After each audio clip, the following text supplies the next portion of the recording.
যে ছবিগুলো দেখাচ্ছে হাকিমপুর চেকপোস্টের ছবি, আর সেখানে মানুষজনের ভিড় যারা অনুপ্রবেশ করেছিল, কেউ 5 বছর, কেউ 10 বছর, কেউ বা 20 বছর আগে।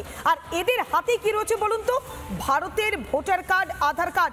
টাকার বিনিময়ে সেই সমস্ত আধার কার্ড, ভোটার কার্ড পেয়েছে এই সমস্ত অকপট স্বীকারোক্তি, এই সমস্ত অনুপ্রবেশকারীদের। আর এরা কাদের মদতে পেয়েছে? শাসক দল তৃণমূল কংগ্রেসের মদতেই ভোটার কার্ড পেয়েছে, আধার কার্ড পেয়েছে। শর্ত একটাই, ভোটের বিনিময়ে থাকা, খাওয়া এবং পরিচয়পত্র। তৃণমূলের মদতেই অনুপ্রবেশকারীরা ভোটার কার্ড পেয়েছে। এমনই বিস্ফোরক তথ্য রিপাবলিক বাংলার হাতে। রিপাবলিক বাংলার মুখোমুখি হয়ে একেবারে অকপট স্বীকারোক্তি অনুপ্রবেশকারী মিঠু মোল্লার। তৃণমূলের মদতেই অনুপ্রবেশকারীদের হাতে এসেছে সেই ভোটার কার্ড। অনেক সেক্টর 5 ওখানে থাকতেন? হ্যাঁ। কিসের কাজ করতেন? রাজমিস্ত্রি। রাজমিস্ত্রি মানে কলকাতাতেই থাকতেন নাকি বাইরে বাইরেও যেতে হতো? দিল্লি, কেরালা? কলকাতাতেই। কতদিন ছিলেন ওখানে? 8 বছর। 8 বছর। কোন রাস্তা থেকে এসেছিলেন? বাংলাদেশ। না, এসেছিলেন কোন রাস্তা থেকে? বাংলাদেশে কোথায় বাড়ি? ধামাখালি থেকে এসেছিলাম। আর বাড়ি হচ্ছে বাংলাদেশ, আপনার ইউনিয়ন আটলিয়া। ইউনিয়ন আটলিয়াতে এসেছিলেন ধামাখালি মানে সন্দেশখালি রাস্তা হয়ে। কে নিয়ে এসেছিল? দালালে। শেখ শাহজাহানকে চিনতেন? না। শাহজাহান ভাইকে চিনতেন না? ওর নাম না, ওর নাম শুনিনি। ভোট দিলেন কোথায়? কোন কনস্টিটিউশন থেকে ভোট দিয়েছেন? ভোট দিয়েছি এখানে। এখানে বলতে ওখানে আমি যেখানে থাকতাম ওই ধামাখালি। না, হ্যাঁ, সেক্টর 5। কোন কোন সালে ভোট দিলেন? ওটা তো আপনার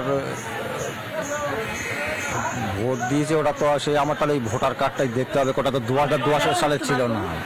আমি যে ছবিটা একটু দেখাচ্ছি, এটা হচ্ছে বাংলাদেশ। ভারতের দিন আপনার আধার কার্ডও রয়েছে? হ্যাঁ, দেখি একটু। এই হচ্ছে ভোটার কার্ড। কি নাম এখানে? মিঠু মোল্লা। আর আসল নাম কি? আসল নাম মিঠু মোল্লা। একই নাম। একই নাম। তো কে বানিয়ে দিল আপনাকে এই কার্ডটা? এটা সরকারের ঘর থেকে। সরকারের ঘর থেকে? সরকার বানিয়ে দিল ভোটার কার্ড? হ্যাঁ, এটা সরকারের ঘর থেকে এসে ডাইরেক্ট। কার কাছে গেলেন ফার্স্টে? ওই যে ফর্ম ফিল আপ করে দিয়েছিলাম, ফর্ম ফিল আপ করে দেওয়ার পরে। কাকে দিলেন ফর্মটা ফিল আপ করে? ওই আমাদের ওখানে যে আপনার ওই ঝাড়া দিয়েছিল ফর্ম। কত সাল সেটা?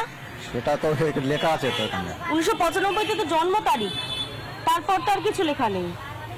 দেখ, আমি একটু দেখাচ্ছি ফর্মটা। বিধাননগর পৌর নিগম ঠিকানা দিয়ে, কোন ঠিকানাতে ফর্মটা হয়েছিল? 195 পোলেনাইট উত্তরপাড়া, বিধাননগর পৌর নিগম। এটা হচ্ছে ভারতের ওনার ভোটার আইডি কার্ড। আর দেখাচ্ছি ছবিটা, একটু দেখাও। ছবিটা আপনারই তো? হ্যাঁ, ছবিটা জহর মোল্লা বাবার নাম। বাবা জহর মোল্লা হন। আর আধার কার্ডও বানিয়েছিলেন উনি। দেখা যাচ্ছে আধার কার্ডও রয়েছে। এই হচ্ছে ওনার বাংলাদেশের ডকুমেন্টস, তাই তো? দেখি একটু বাংলাদেশের ডকুমেন্টস গুলো। এত ক্লোজে না।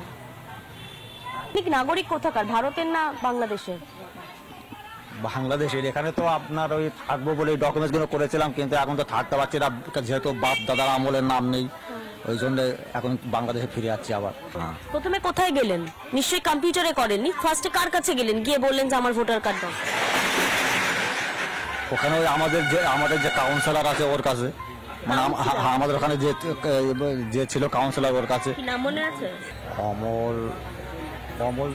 অমল মন্ডল না গাছ মনে না?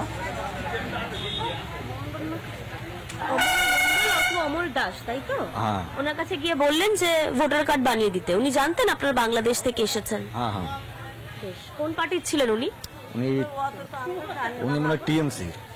আচ্ছা, আমাকে মেয়েকে পড়াতে স্কুলে পাঠালেন, সেই সময় কোনো ডকুমেন্টস লাগেনি, কাগজপত্র চাইনি?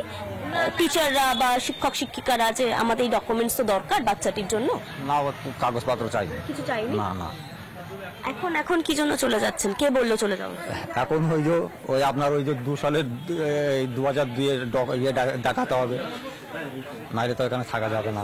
আর বাপ দাদার আমাকে একটা বিষয় বলুন, কি থাকছিলেন কোথায়? ভাড়া বাড়িতে থাকছিলেন না বস্তিতে থাকছিলেন?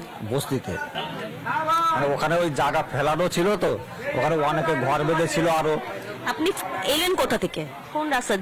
ধামাখালি থেকে এলেন, এসে ধামাখালি থেকে সেক্টর 5 তো অনেক দূরে, আপনাকে কে বললো যে সেক্টর 5 এ জায়গা আছে?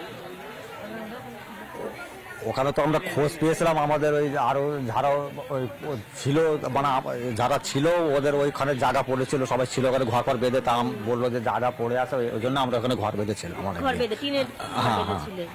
কাউকে টাকা পয়সা দিতে হতো? না না। আর যখন এলেন সেই সময় টাকা পয়সা দিতে হয়েছে? না না। ধামাখালি থেকে? হ্যাঁ, ওই সময় টাকা পয়সা যখন পার হয়েছিলাম তখন কত দিতে টাকা পয়সা ছিল, তখন আপনার দিতে হয়েছিল 5,000 না 6,000 দিতে হয়েছিল। হ্যাঁ, 5-6 মতন দিয়ে। পার হেড এক একজনের 5-6 হ্যাঁ হ্যাঁ। বাংলাদেশি টাকা না ইন্ডিয়ান রুপিজে? বাংলাদেশি টাকায় 5-6 টাকা দিতে হয়েছিল। দেখলেন তো মিঠু মোল্লাদের একেবারে 5-6 হাজারে একেবারে কেল্লা ফাতে 5 থেকে 6 হাজার টাকা দিয়েছেন, তারপরে ধামাখালি হয়ে সোজা সেক্টর 5 আইটি হাব, সেই সেক্টর 5-এ এরা বস্তিতে আশ্রয় নিয়েছিল। নানা ধরনের কন্টেন্ট দেখার জন্য লাইক করুন, শেয়ার করুন আমাদের ফেসবুক পেজ, সাবস্ক্রাইব করুন আমাদের ইউটিউব চ্যানেল। পাশাপাশি অন্যান্য ব্রেকিং নিউজের জন্য অবশ্যই চোখ রাখুন রিপাবলিক বাংলায়।